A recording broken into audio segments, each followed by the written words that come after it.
The scene at Anvil Barrett's place in Macroom remains sealed off today, and Gardaí continue to carry out door-to-door inquiries.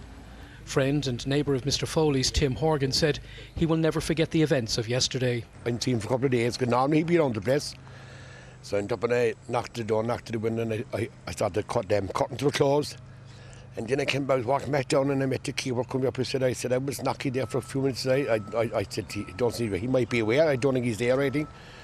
So she said, I'll try again. So she knocked at the window and knocked the door. And I said, I think the door is locked, I said to her, you know. So she put her hand on the door and you know, she said he must be inside. So I see. So she was calling him and she walked in, she ran back out again. She said, oh my God, she said something's after happening. Something terrible's after happening, you know. Or he's on the floor and he fallen or something, so. You didn't go in, but what did she tell you she saw? She said that he was on the ground and there was blankets around him, there was a bit of blood there, you know. Following a preliminary examination at the house, Mr Foley's body was removed to the mortuary at Cork University Hospital last evening.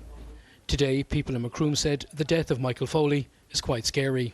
Well, I was shocked, naturally, you know, that somebody could get killed in that way, that he wouldn't have a natural death. Well, I'm afraid, because I'm living with my wife, we're living alone down a half a mile down a quiet road, and we're afraid of our lives by night.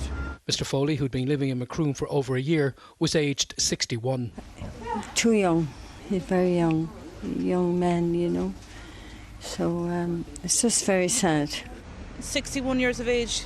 Me should have his rest of life below here, sort of run the town. He should be able to live. It shouldn't be that to have to anyone. In 2018, Michael Foley's younger brother Tim was stabbed to death by his ex-wife, who was then sentenced to life in prison after being convicted of his murder. Today, Gardaí are continuing to appeal to anyone with information on the death of Michael Foley to come forward.